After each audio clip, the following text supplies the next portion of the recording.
This shop smells terrible, looks like chaos, and sells DVDs in 2025.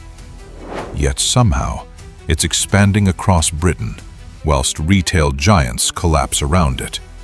And the secret isn't what you think. And the story of how this happened will probably change how you see the entire retail industry. Picture this. It's 2024, and whilst Debenhams lies in ruins, whilst Topshop exists only as a memory, whilst even mighty Marks & Spencer is shutting stores left and right, there's one retailer that's not just surviving, it's thriving. Walk down any British high street today and you'll see the carnage. Empty shop fronts with "To Let" signs plastered across their windows. Former retail giants reduced to discount clearance sales. The death of the British high street, they call it. But then, you'll spot that familiar red logo, CEX, Complete Entertainment Exchange. And inside, it's absolutely rammed. Students queuing up with carrier bags full of old games, mums trading in their kids' outgrown consoles, blokes clutching ancient smartphones hoping they're worth more than a tenner. Now, on paper, CEX should be deader than Woolworths. They're selling physical media in a digital world. DVDs when everyone's streaming Netflix. Blu-rays when Disney Plus exists. Second-hand games when you can download everything instantly. It's like trying to sell horse-drawn carriages in the age of Tesla. Yet somehow, they're not just surviving, they're expanding. Opening new stores whilst their competitors are boarding up windows. And when I started digging into why, what I found was absolutely mental. Subscribe now, because what I'm about to show you reveals exactly how the retail game really works, and why most companies are playing it completely wrong. Let's go back to where it all started. CEX opened its first store in 1992 in London. The idea was simple: buy, sell, and exchange entertainment goods. But here's what made them different from day one. They weren't trying to be HMV or Virgin Megastore. They weren't chasing the latest releases or the shiniest new products. Instead, they positioned themselves as the place where unwanted stuff goes to find new life. Your old PlayStation games that are gathering dust? CEX wants them. That iPhone you upgraded from? They'll take it off your hands. The DVD collection you never watch anymore? Perfect. But the real genius wasn't in what they bought. It was in how they structured the deal. Walk into any CEX store today and you'll see two prices for everything: the cash price and the voucher price. And here's the kicker: the voucher price is always significantly higher. Trade in your old Xbox for £80 cash or get £100 in store credit. Most people, especially if they're already in the shop, take the voucher. And just like that, CEX has won. They've acquired your console for £100, but that £100 can only be spent in their ecosystem. You're locked in. It's brilliant, and it's absolutely ruthless. Because now, you're not just a customer, you're trapped in their loop. You'll use that voucher to buy games, phones, or gadgets, which CEX sells at a healthy margin. Then, when you're done with that stuff, you'll bring it back for more vouchers. Round and round it goes. While their competitors were fighting Amazon on price and convenience, CEX was building something Amazon couldn't replicate: a closed-loop economy where value circulates inside their system rather than leaking out as cash. But that's just the foundation. The real story of CEX's survival gets much weirder. See, whilst other retailers were desperately trying to go upmarket, making their stores look like Apple showrooms, training staff to be brand ambassadors, investing millions in sleek fixtures and fittings, CEX went the opposite direction. They embraced the chaos. Walk into a CEX store and it's sensory overload. Games stacked floor to ceiling, phones in glass cabinets that look like they've seen better days. Staff who might be blasting drum and bass at 11 a.m. on a Tuesday whilst expertly diagnosing why your PS5 controller is drifting. It shouldn't work. In a world of curated experiences and Instagram-worthy retail spaces, CEX looks like a jumble sale that's gotten out of hand. But that's exactly why it does work. Because whilst everyone else was trying to create the perfect shopping experience, CEX was creating something much more valuable: authenticity.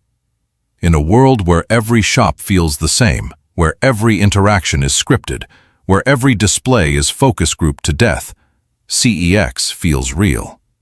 It's the last place on the high street where browsing actually means something. You might walk in looking for a phone charger and walk out with a rare Japanese import game you didn't even know existed. That's not inefficiency. That's magic.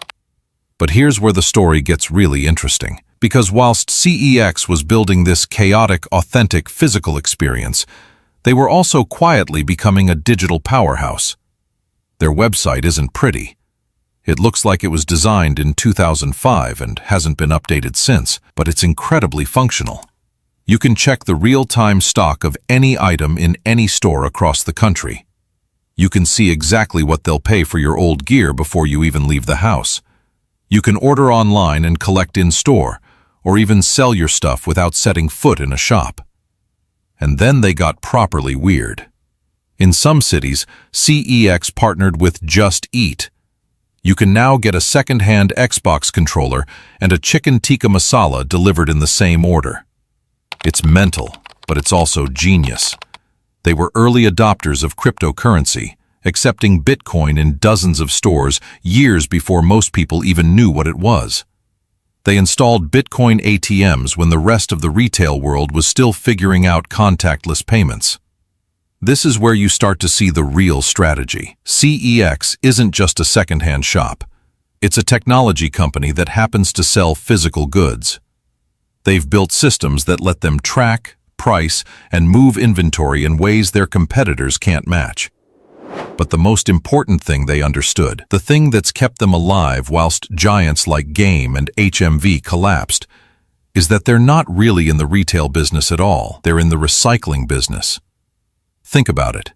Every other retailer is trying to sell you new stuff. They need suppliers. They need to predict trends. They need to manage seasonal inventory. They're constantly fighting for shelf space and negotiating with manufacturers. CEX doesn't have any of those problems. Their suppliers are their customers. Their inventory is whatever people bring in. They don't need to predict what'll be popular next Christmas. They just need to be ready when people want to trade in what was popular last Christmas. It's a completely different business model, and it's one that gets stronger during tough times rather than weaker. When money's tight, people want to sell their old stuff. When money's tight, people want to buy second-hand rather than new. CEX wins both ways. And this is where we get to the really uncomfortable truth about why CEX is thriving whilst everyone else is struggling. Subscribe if you want to understand how retail really works, because what I'm about to tell you will change how you see every shop you walk into. The British retail apocalypse isn't really about Amazon. It's not about online shopping killing physical stores. It's about a fundamental shift in how people relate to stuff.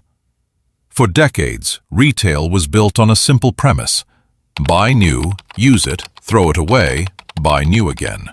The entire industry was designed around planned obsolescence and constant consumption. Shops were temples to newness, to having the latest thing, to keeping up with trends. But something changed. Maybe it was the 2008 financial crisis. Maybe it's climate change awareness. Maybe it's just that people got tired of being sold to constantly. But consumers started valuing different things.